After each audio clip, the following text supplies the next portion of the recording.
But when it comes to protesters, we got to make sure we treat all of them the same. Send them to jail. Free speech is great, but hate free speech is not what we need in these universities, and they don't need to be doing things that they're preaching from Hamas about anti-Semitism. What? We got to treat all protesters the same? Send them to jail? Send them to jail. Send them all to jail? Do you know what words mean? Words have meaning. Antonin Scalia wrote about this. This is when conservatives were conservative. Words have meaning.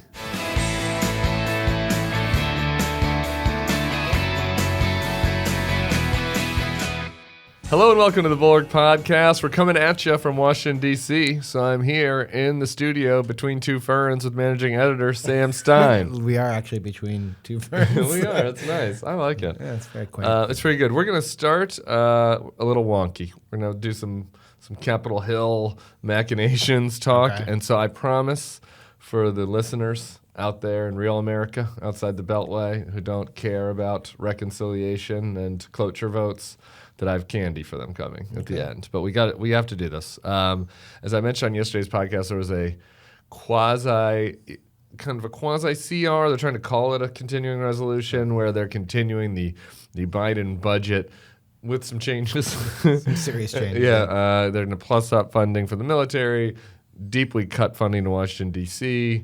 They're cutting some other discretionary funding. Elon isn't even listening to isn't even responsive to what they actually are passing anyway. This passed the House with one Democrat, Jared Golden, voting for it, but otherwise on a party line vote. It now goes to the Senate, and it's a pretty complicated situation actually for the Senate. And as the person who's been like screaming the loudest, do something, Democrats, stop them, fuck them up, do everything you can. The Senate calculus is like not actually that clear. Are you having a change of heart? No. I think that we're about to talk about it. What I think, but I'm just saying up top that I think that it's a complicated calculus because the Republicans do have the votes to pass this if there's no filibuster. So the Democrats have to decide are we going to filibuster this? Right? Like, are we going to block this from even coming up for a vote? Rand Paul, I believe, is a no. So Republicans need 8 Democrats to say yes in order for this to pass. Yeah. And so they need 8 Democrats to say yes to cloture. This is why we have to be annoying, right? Well, because let's just assume that they're going to treat cloture as the end-all be-all vote, right? So they need 8 Democrats, and it is a tough one. I feel like I go back and forth on this. Yesterday I was thinking about how, if the goal here for Elon and Trump is to quite literally shave the government down to its studs and fire a bunch of people and reduce the size of the federal bureaucracy as much as possible, then this would help them do it, right? You would basically furlough all the non-essential employees. Russ Vought would be in charge of figuring out who's essential. And then, if the government were refunded, I'm sure they have some crazy ways of making sure that those furloughed employees don't come back. And if they do, that they don't give them pay. And what kind of outcome is that, right? Is that a good outcome for Democrats? I don't know. Right. Now, on the flip side, and I've talked to a few people about this, it's like... Who have you talked to? I can't tell you that. Well, I'll tell you one on the record, but I'll just say this one is anonymous. But I raised this concerns that I just said to a pretty senior Democrat. This person responds, "It's certainly possible and a real concern, but they're going to pull this stuff over and over and over again. Do we continually get run over and hope we can get to 2026 with a House majority? I just fear that we are setting a terrible precedent and the Senate will never stand up to him. It's all fucking terrible." And they are trying to destroy the city I call home, that being Washington, D.C. That's a little emotional at the end. But okay. Well, I mean, it might seem emotional, but, and look, I'm obviously a resident, right? But $1 billion ripped from D.C. budget. It is insane. They're talking, there's rumors rampant that schools are going to have to take huge cuts. We're talking about $150 million cut in the education department. Policing cuts? I thought this was the law and order part. Yeah, and Trump was supposed to make this the golden capital city and all that stuff. And, I know, I will say inside D.C., it feels like we are being subjected to an invading country. It does. And this is this would gut the city. Now, they probably love that shit. They're probably like, oh, that's great. You get what you deserve.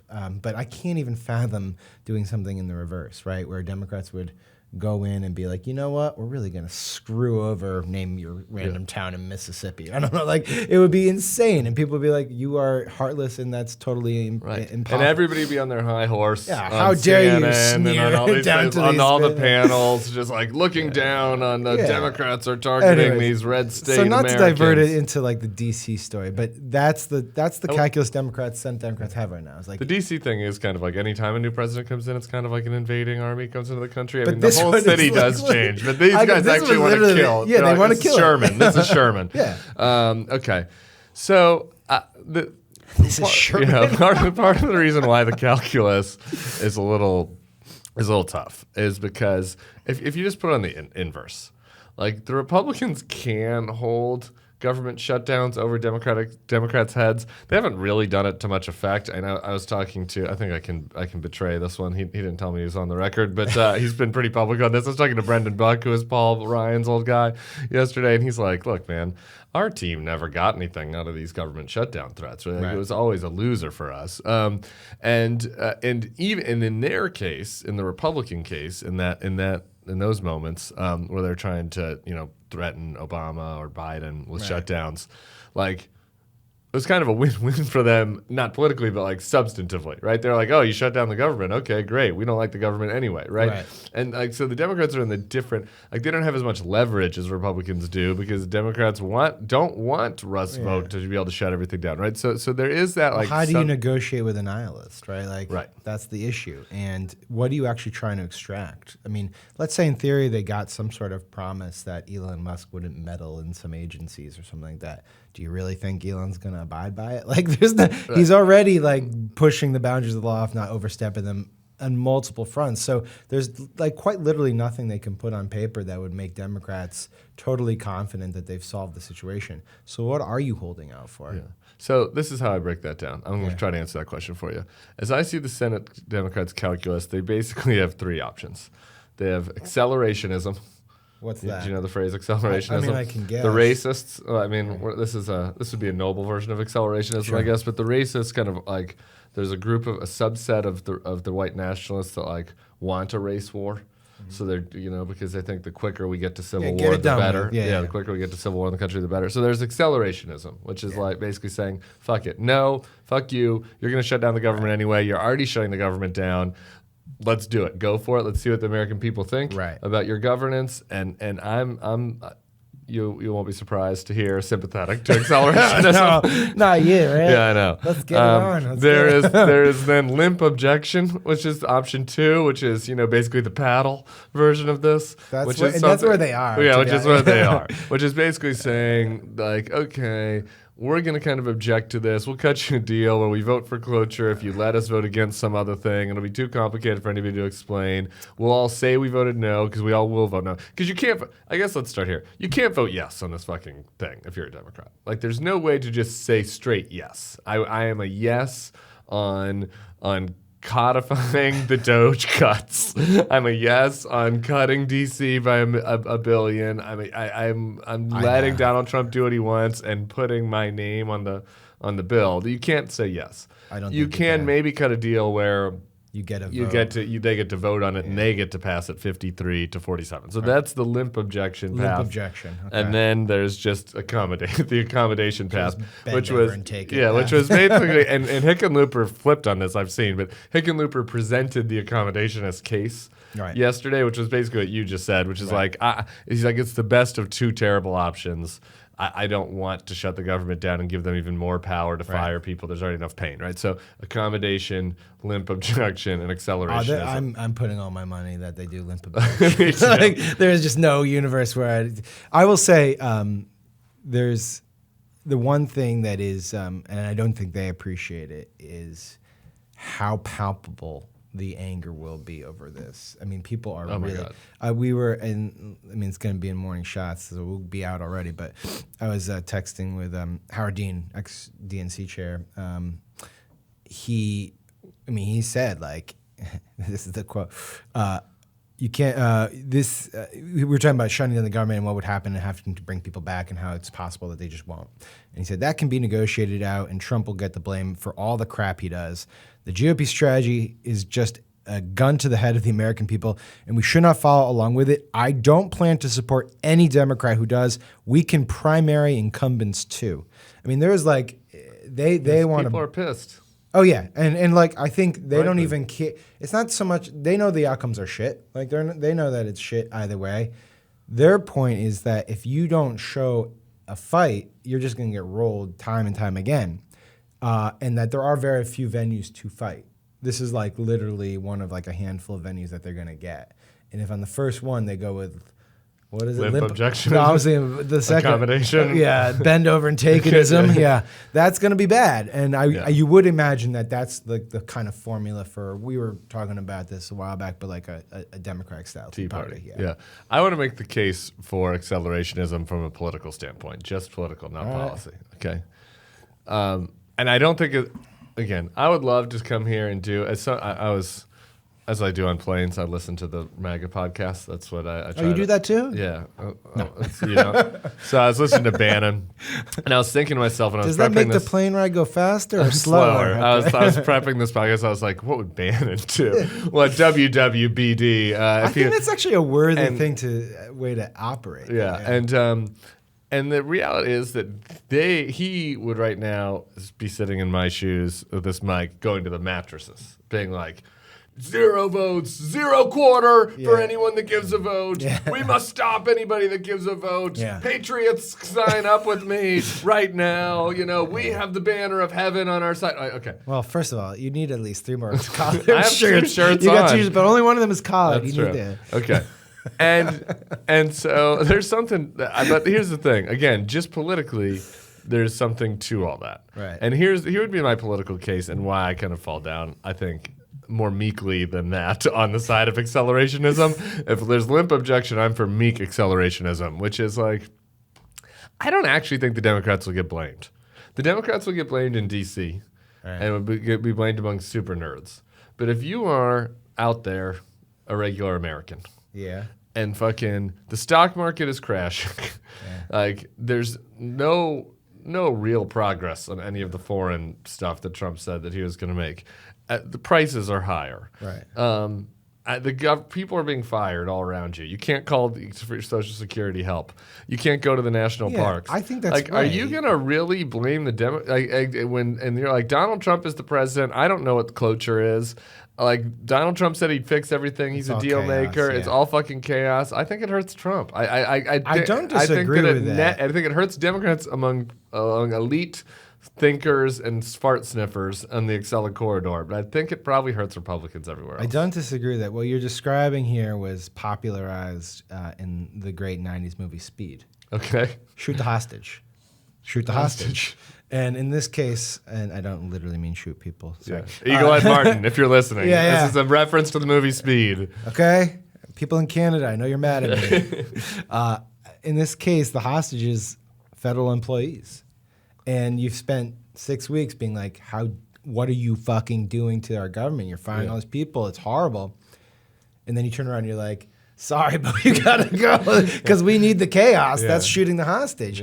But in terms of like the politics, I actually think you're right, which is, I mean, the real criticism of Trump right now is that everything is just so chaotic, and that just extends from the government to the economy to world fairs, and this doesn't help matters. But the hostage is pretty pricey. Yeah.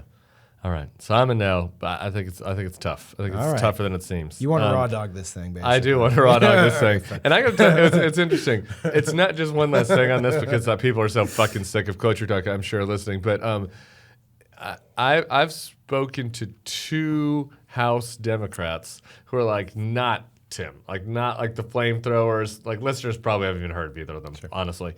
Normal, middle of the caucus House Democrats who are pretty, just institutionalist type people.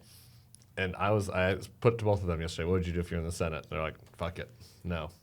Yeah. And easy for them to say. Fair. But I'm just saying, I think that's telling you, like, if the voters are mad, there's frustration not just among the voters, but all right, you've talked me into it. Let's do it. Let's go. Let's just do it. All right. I'm an easy sell. Couple other news items. Pete Buttigieg. We got the Pete Hive What are the PDs called? Do they have a name? I don't think so. Buttigieg boys. The Buttigieg boys. Yeah, I don't remember. Let's coin that. The Buttigieg boys listening. Some news for you. Pete Buttigieg not running for Senate in Michigan. There's an interesting though line and why in the Politico story. I can't remember the reporter that wrote that, but it wasn't exclusive. And they wrote that it was based on a belief that it'd be exceedingly difficult to run successive campaigns in 2026 and 2028. What would the 2028 campaign be? You're not supposed to admit that you're running for president like that. 2025? Isn't the rule that you can't, show any ambition rules whatsover? There are no rules in Trump 2.0, Sam. So Pete's running for president. Gotcha. Seems like it. Seems like Pete's running for president. We shouldn't do 2028 hot stove in March 2025, but so I just want 3 sentences from you on his viability. We've had 3 2028 hot stove items in the past 24 hours. What are the other ones? Rahm. And Bannon. Bannon. all 3 reported by Politico. Okay. Appropriate on brand. I worked for Politico. Okay. How many sentences? 2 sentences on this. Is he viable as a 2028 Oh, God, person? do we really have to do just this? 2 sentences. The world is fucking falling apart. I just want 2 sentences. Is he viable? Sure. Yeah, I don't know. I love Pete. I like Pete. I think, ultimately, really, who knows what the world looks like. But, young, technocratic, smart, can talk. Yeah, here's this big challenge for the next 3 years. And he's gay. I don't know if that is a good thing or bad thing. I think it's a little bit of a challenge. We love and honor the gays here on this podcast, of course. The main challenge is the Democrats' big problem is with working class people and people don't pay that close of attention to politics. Right. Does being able to speak Norwegian help with those voters? I don't know. There was a gag, I forget who said it. It's like the old line in primary politics is there's always somebody in the beer lane and the wine lane. Right. And Pete was running in the champagne lane. The highest education voters. Man. And so if the Democrats are struggling at the beer lane, I don't know. I think it's going to be tough to run for 2028 in the champagne lane. He's more of like a craft cocktail lane. I love myself a craft cocktail. Yeah, exactly. Exactly. There it is. Who the hell knows? He's got the Boulevardier crowd. All right. Who the hell knows what 2028 looks like? All right. We got to get serious.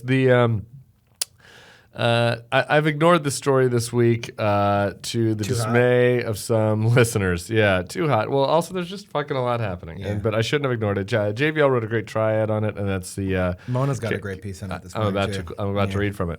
Mahmoud Khalil. Am I pronouncing his name right? He's a prominent Palestinian activist. He was organizing one of the main Columbia University protests after Israel started attacking Gaza, after Hamas attacked Israel. He's in ICE detention facility right now in my home state of Louisiana. Yep. And he just had a procedural hearing in New York, and the result was he's still in detention in Louisiana. Mona Charon writes this morning for the Bulwark. I think this sums up pretty good. This is the lead. Mahmoud Khalil could have been cooked up in a lab to offend, no worse, to disgust me. And yet, despite temptation, I cannot endorse what the Trump administration is doing to him. What do you think about what's happening with Mahmoud I think Khalil? Mona summarized it pretty well. I find myself increasingly disturbed by this story. Mm-hmm. The facts are Mahmoud Khalil is a green card holder. He's not a citizen, but he has some rights. His wife is a citizen. She's 8 months pregnant. What was done to him actually is totally legal. I've looked into this. There's totally legal? Isn't it? No, the Secretary of State has incredible, and this is the problem. The problem is the law. The Secretary of State has incredible discretion to do things like this. And I just want to be clear about that. Even though that is legal, as I read the law, if you are not bothered by the idea that the government will come in to a college campus, detain someone for an association and speech they don't like, and then force deportation proceedings against that person, then frankly you should not hold yourself up as someone who believes in free speech, because that is a very chilling use of government authority. The other side of it is that if you believe that Mahmoud Khalil is a despicable human being who shouldn't be, having the associations he does with the what is it, the Columbia University Apartheid Divest movement, if you believe that everything he stands for is abhorrent, maybe the worst thing to do is what you're doing right now, which is you're turning him into essentially a martyr. And the Trump administration is acting both grotesquely, in my opinion, and idiotically, because they're going to turn this guy into a martyr. And it betrays a sort of insecurity on their part, as I see it. Like, if you can't handle... Maybe a malice. A malice and an insecurity. If you can't handle this guy on a college campus and just, like, figure out a way to just argue with him and, make him insignificant, if you're threatened by this, then you're not as strong as you portray to be. So that's how I come down on this thing. I want to go to the law. Here's the law for with regards to a green card holder. It says this: an alien whose presence or activities in the United States, the Secretary of State has reasonable ground to believe would have potentially serious adverse foreign policy consequences for the United States and be deported. It goes on to say, though, that they should not be deported for actions that would be lawful within the United States unless the Secretary of State personally determines that the alien's presence would compromise a compelling U.S. foreign policy interest. That's it. I mean, if you read that, and again, I've talked to some immigration people on this, it's so vague and it's so open-ended that essentially Marco Rubio just needs to say, I've made a determination. Yeah. And in this case, there was a lot of, initially it was like, well, did ICE do this? And then they were like, no. Marco Rubio did this, and they did that deliberately. And then on top of that, and I think you pointed this, they gave a quote to the Free Press, I want to say, where they were like, we didn't determine that he broke any laws. Right. And everyone's like, holy shit, like what the, and they didn't have to. They didn't have to. And the problem is that's a really dangerous law, or lack of laws, I should say. No, I think it's clearly grotesque. It's clearly chilling. It's also, again, like these weren't active kind of protests, right? It also doesn't even make even if you agree, like even if we're in the middle of if you're in the middle of the Columbia protest, you're worried it's going to expand. You know what I mean? Like, right. But there's no fig leaf even here. Like this is like literally just, we are going to punish somebody. We want to send a signal that this type of speech is not welcome here, right? So the issue here is they had these encampments.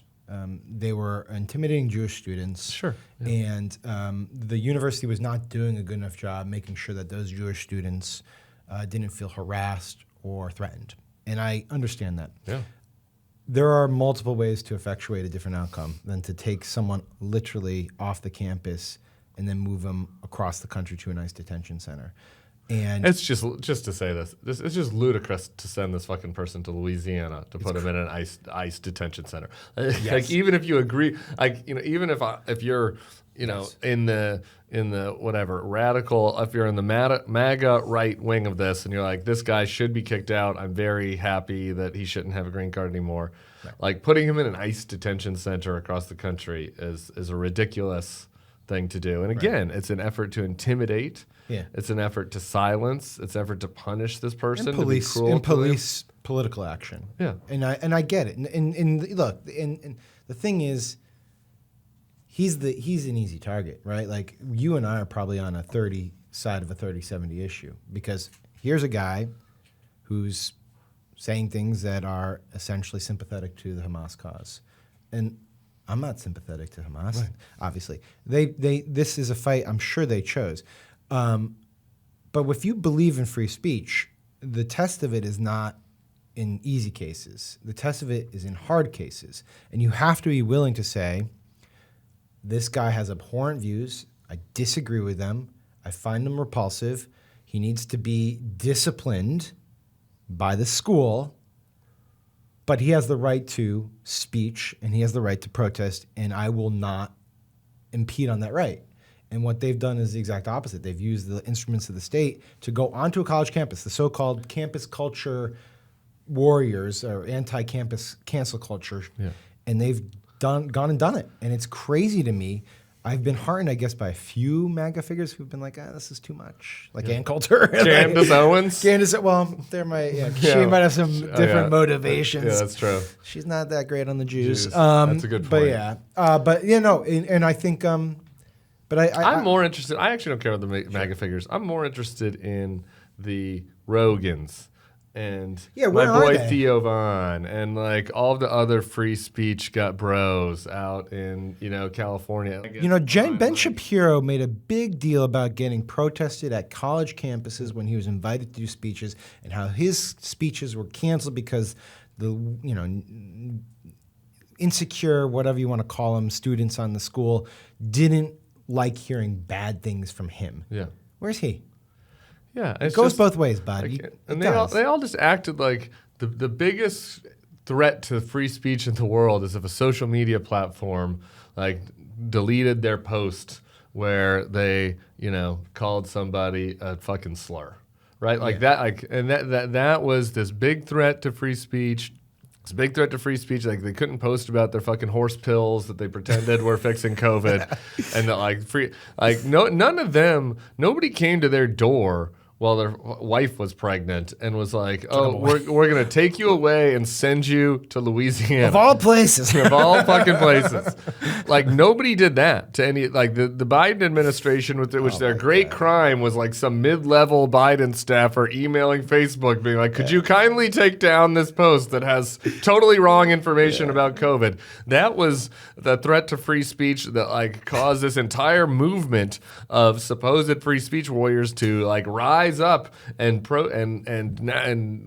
Zuckerberg is in the White House. This is a new era of free speech. Meanwhile, Mark Zuckerberg's fucking cutting deals with the Chinese and not saying a damn thing about this guy that's in prison. So anyway, I actually, just to be candid, just to close the loop on this, I haven't done enough research. I have no idea what this person has actually said.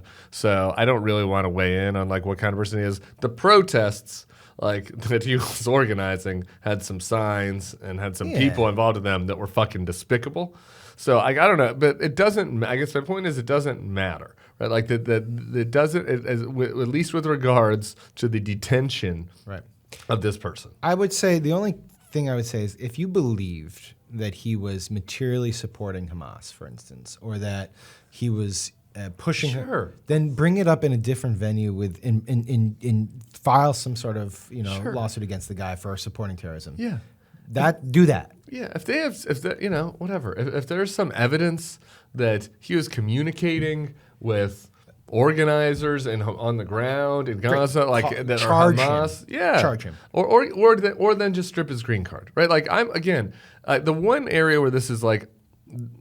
There really isn't any area where this is gray, but like the one area that makes it complicated is that, again, he's like born in Syria. He's a Syrian, Palestinian, Algerian citizen. The British gave him security clearance for some reason. I couldn't quite figure out why.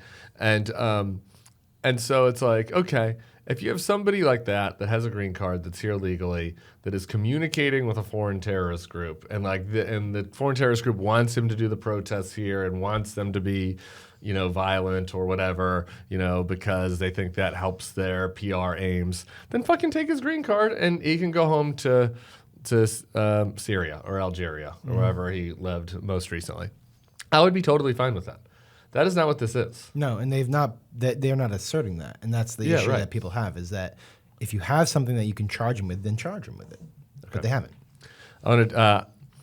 We walked into the office this morning, and it's a Sarah Longwell office when at the front there's a Wall Street Journal just kind of sitting there. It's just free Wall Street Journal at the front. Wow. So I picked that up, looked at a couple headlines. Okay. CEO frustrations with Trump over trade mount in private. In private. Here's another one. American consumers have had a lot to fret about so far this year. Between never-ending tariff headlines, stubborn inflation, and fresh fears about a recession, these concerns seem to be hitting spending by both rich and poor across necessities and luxuries all at once. So consumer confidence is down, consumer spending is down, CEO frustrations are up in private. Seems bad. Yeah, We're good, depending on how you look at it. Oh yeah, shoot the hostage. Acceleration. It's not good. But it's sort of like hilarious to me in a sick, twisted way that they're like befuddled that this could possibly happen. Like, the most predictable thing in the world happened.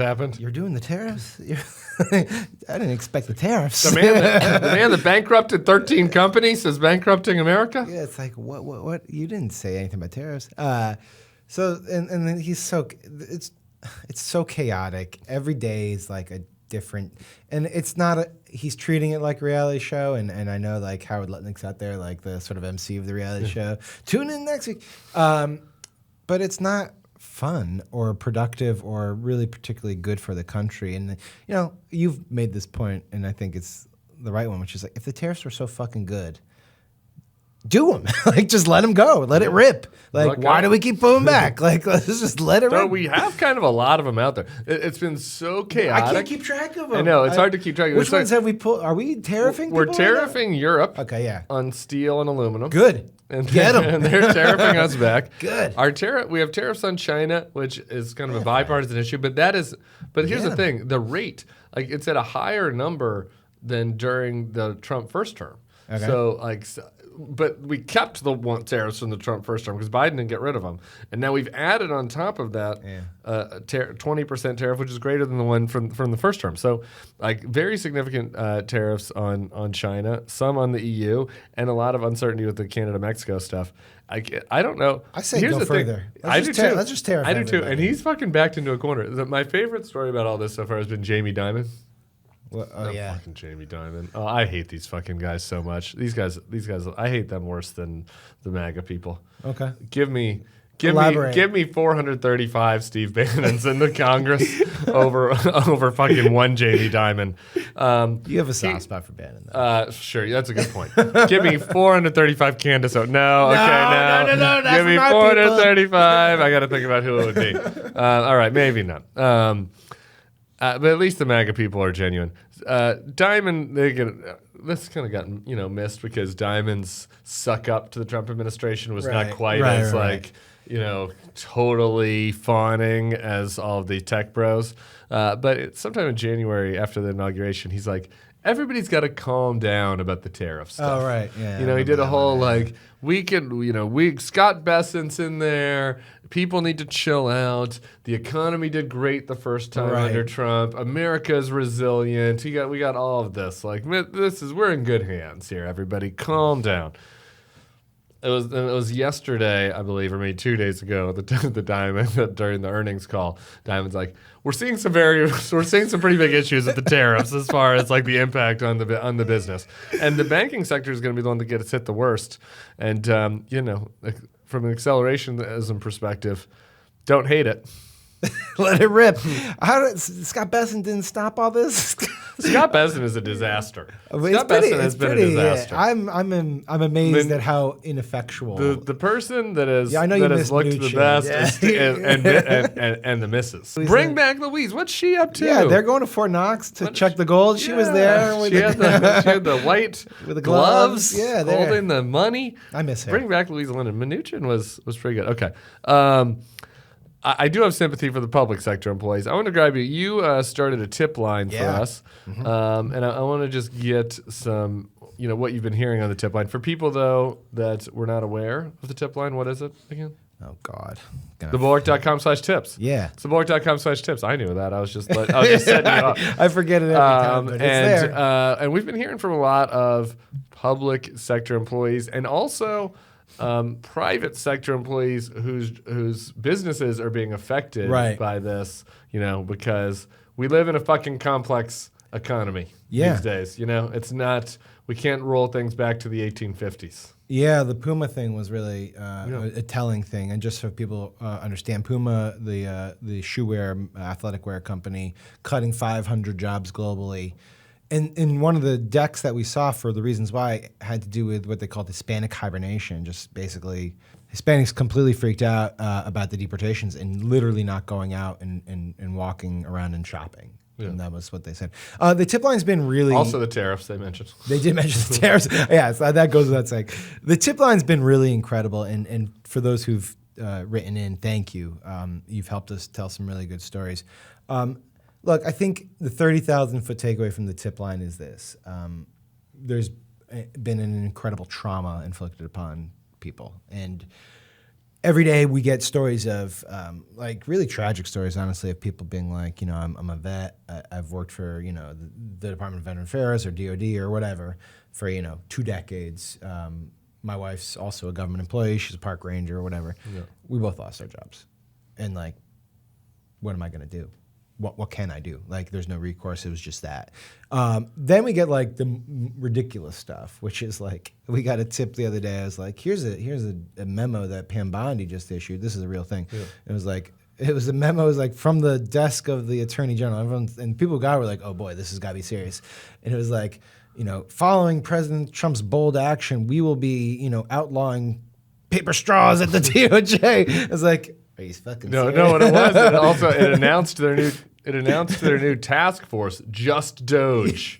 Oh yeah, Just Doge. That was one that came in yesterday. It was like, we are working with Doge, and we've created a task force, Justice Doge, but we're calling it Just Doge.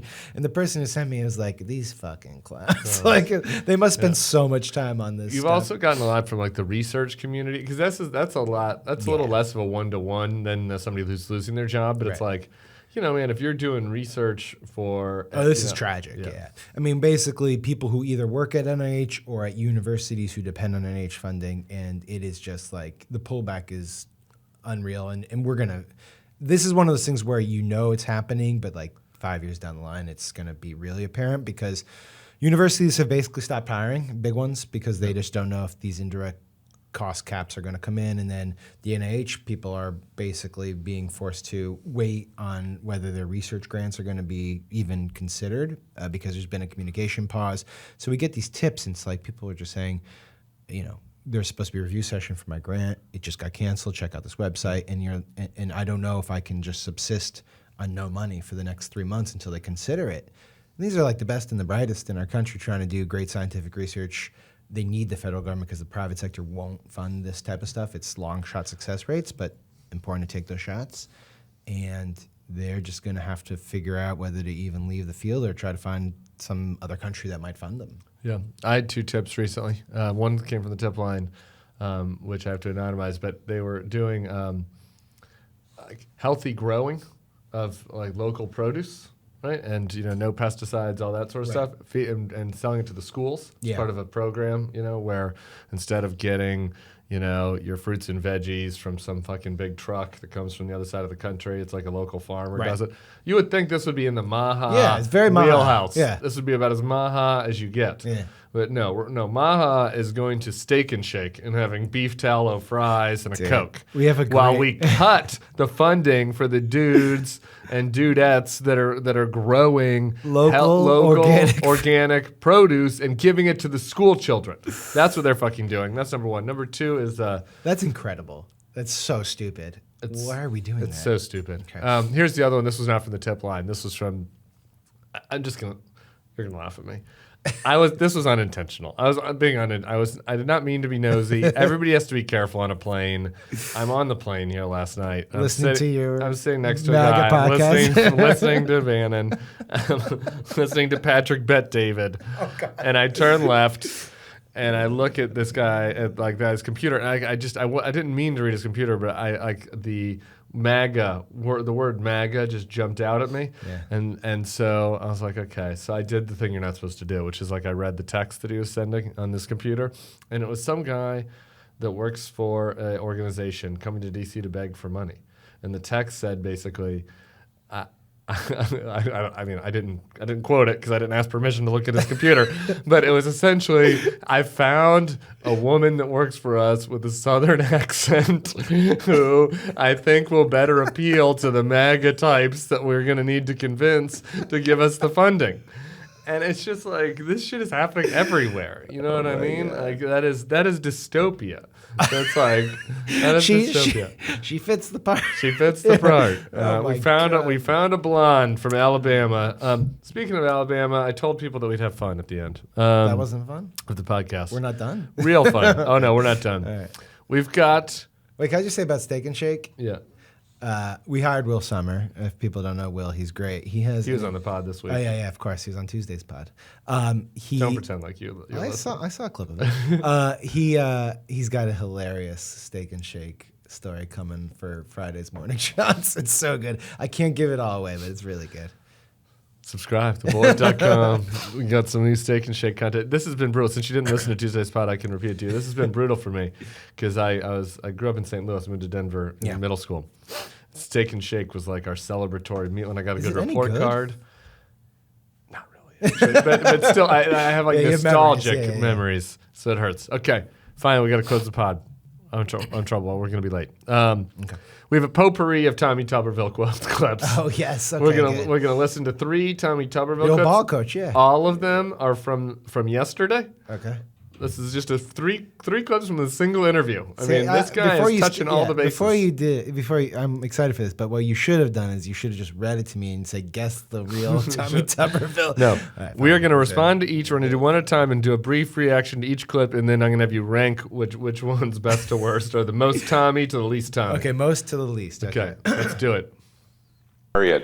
We've got to treat both of them different. But when it comes to protesters, we got to make sure we treat all of them the same. Send them to jail.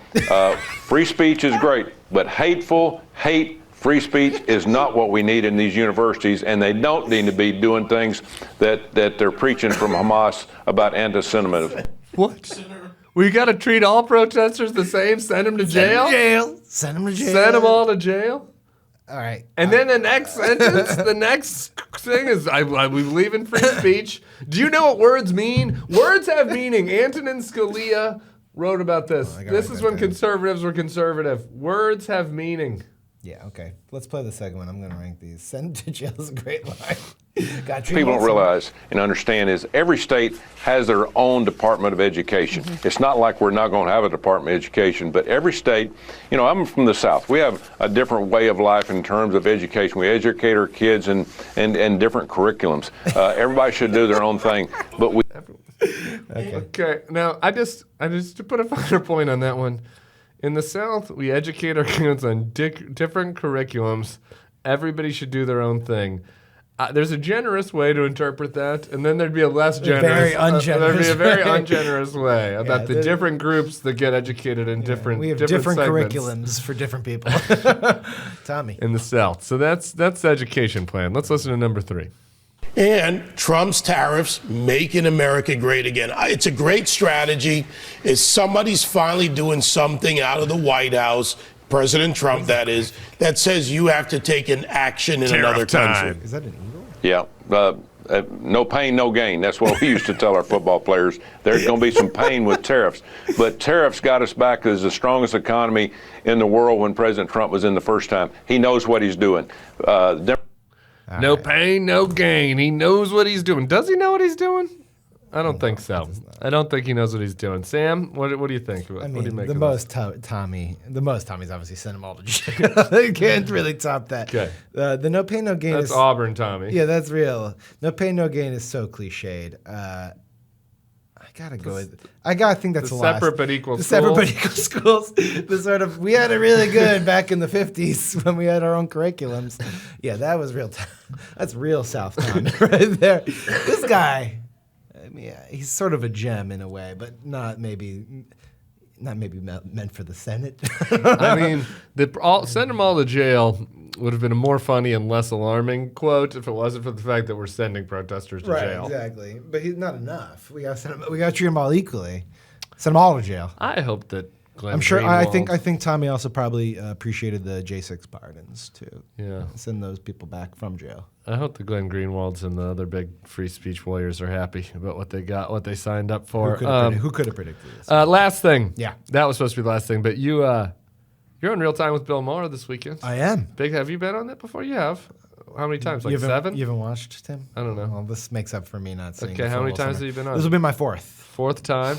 How'd you do the other 3 times? First time I was super nervous. Yeah. And it's nervous. It's nerve wracking. Yeah. It showed. I do kind of have a memory of a sweaty Sam. on Yeah. Bill Maher somewhere in my Oh boy, head. Bill! I was like working on my jokes, didn't really land. And then the second and third time was good. Like I actually, one of the times I was on with Bill Crystal, and I think that was the second time. And we came out there and Bill Maher was doing this big dialogue about Dick Cheney and how terrible Dick Cheney was, and then he came to the panel and I was like, that really hurt Bill Crystal's feelings. And we went from there. I don't know if Bill Crystal remembers that. And then the third time there was this weird joke, and I remember this very well. He had some monologue about how a bee ejaculating into a flower, and it was just grotesque. And we just kind of ruminated on that for a while. And I was like, this show's different. It's a different show. Yeah. It's hard to prepare for. You're going to have a big job, though. Not to put any pressure on you for number 4. Okay. Yeah, because Bill and your co-panelist, Batya. Batya these are very, these are people that well, speaking of free speech. Well, we're going to be talking about big free speech advocates. Batya was a Trump supporter and a big free speech advocate. Right. There were basically 2 things that really motivate Batya. She is upset about the Democrats' assault on free speech, and she also thinks that the elite Democrats just don't care about the working man anymore, do not care about the working people. And so, you're sometimes you play it a little cool for school, but you've got to kind of buck up here because you got to go to war. It's like, oh yeah. Well, how's the fucking working man's president? How's the free speech president doing? Batya. How's the working man free speech president? Are people's paychecks going further? Are we building things here? You want me to adopt? You want me to adopt your personality for Bill Maher? No, I just want you to. You want me to have a little more verve? A little more punch. Yeah, I just want you to take it to her. I have my own ways of doing these things. Okay, have you prepped any lines? No. Do you want to run any lines right now? I was told there's a piece of advice that someone told me, which is if you prep lines for that show, you'll fail. Terrible. Yeah. Okay, all right. So we're gonna do one role play then. Okay, I'm Batya. You're Batya. Yeah. Sam, these liberal elites, they just don't get it. Yeah. They just don't get it. All they care about now is just the deep state. It's Washington, D.C. Yeah. Washington, D.C. is where all the money is. The richest people in the world are all in McLean, and they're all out there, and they're all going to each other's parties, drinking Cosmos, and they don't care about real people anymore. Correct. You better do better than that. You better do better than that. Sam Stein. Everybody else. What day is today? It's Thursday. I got to do this podcast again tomorrow. Oh, it might be out a little late tomorrow because my daughter is Hermes in the school play. Oh, nice. So we'll be taping the play, or I'll be going to the play. I was running lines with her just like I was with you. She did better than you this morning. And she was a little, there's a little timidity, and I'm trying to turn her into the biggest ham in the play. That's going to be amazing. So we'll see how it goes. Congratulations. Thanks so much. Everybody else, come stick around. If it's a little late tomorrow, that's okay. You can wait an hour for me. And we'll be seeing you back here then. Peace. Later, bud. Don't.